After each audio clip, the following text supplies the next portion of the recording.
Chris White, are you hooked on a feeling? Are you hooked on Guardians of the Galaxy Telltale Episode 1, whatever it's bloody called? Oh, I wish I could say that I was. I'm not massively blown away by it, to be honest. What is it? What's the story about? Are we before the film? Are we during the film? Are we after the film? Are we before this? Like, are we before the second one, but after the first one?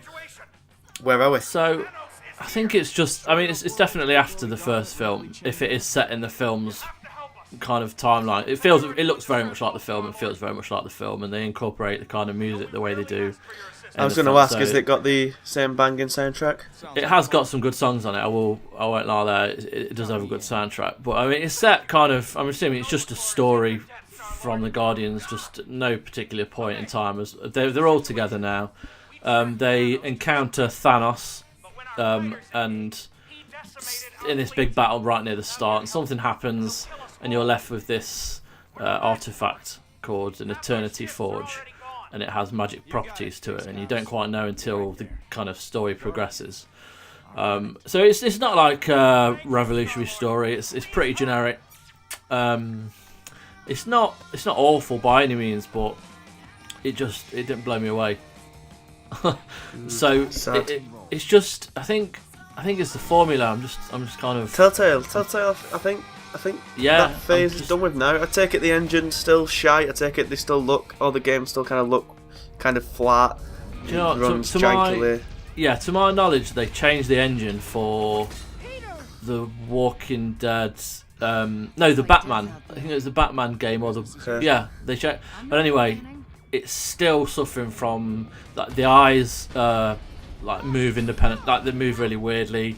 You've got the facial animations are poor in parts. Like there's moments where they're communicating between the cast, and you're not quite sure what the facial expressions are trying to say because they're so kind of poor.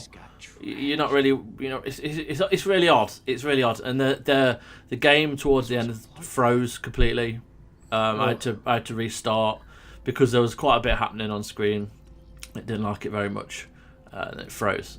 So there are a few issues still there, yeah. Very, very minor frame rate issues, but still a couple towards the end, especially with that scene where it froze.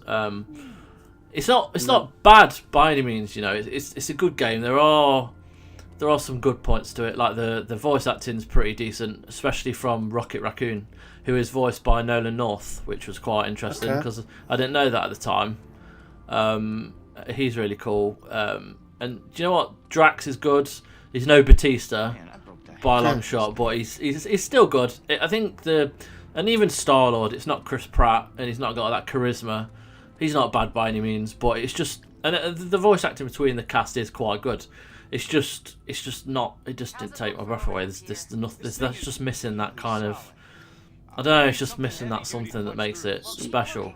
It's only the first episode, I presume, out of the standard 5. So is it kind of a good kind of starting point, I guess, for what this story wants to do? Does it set its stall out, or is it just a damp squib and not worth kind of returning to? Do you know what? It could be. The properties to this artifact, kind of, you get to know there's a good kind of there's a bit of depth for that to go somewhere. And then there's this massive thing kind of happens in the first episode, which you're like, fucking hell, they're brave doing that. But then by the end of it, you're like, that won't stay like that. It's hard to talk about it because I don't want to ruin it. But they are trying to do something, different. But it's that formula. It's the choices don't feel particularly important. The kind of button press this to hit, press up to move, dodge. The dialogue options are fine, The kind of most interesting thing about the dialogue options is whether you want to make kind of because obviously you play more of Star-Lord than anyone else, so it's kind of making him stay that kind of lovable rogue, that cocky guy, or making him turn into a bit of an arsehole with certain points and stuff. So that's fine. As I say, it's not the best episode of a Telltale game. It is the first episode. It could get better. There are ways for it to kind of improve, but at the moment, I think as I say, it's just fatigue with the whole formula now. I don't think that they could do anything else really with it.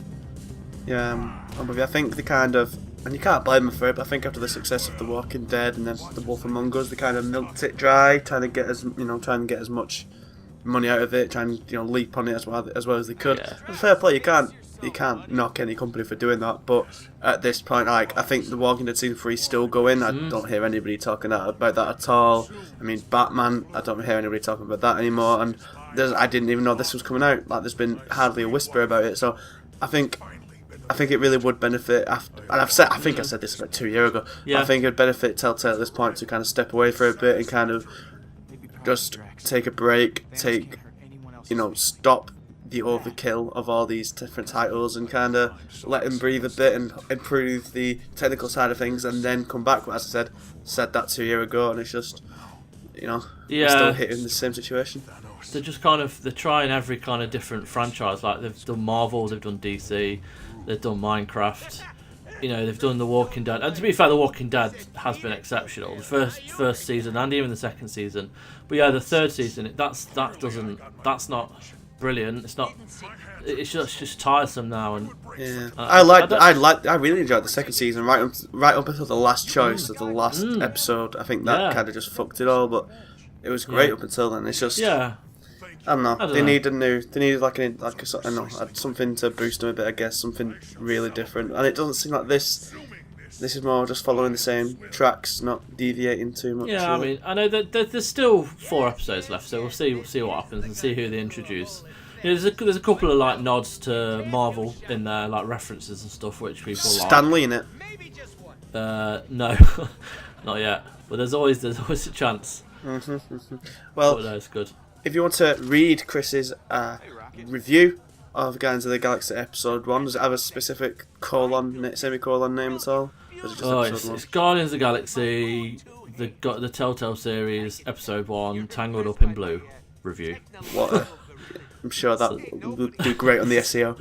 If you want to read that review, go over to guysofgeek.com, check it out. There's a bucket load of interviews there. There'll be a preview going up tomorrow of something cool as well. Nice little intriguing thing. Loads of stuff going on. Get over there, have a look. And of course, you're already on youtube.com/guysofgeek, so why not stay? Hit that subscribe button. We've got plenty of videos for your watching pleasure. And elsewhere, you can follow me on Twitter @Mabroski. Follow Chris on Twitter @FirstAvenger83. And of course, you can get us all on Twitter @GodIsAGeek. So thank you for watching.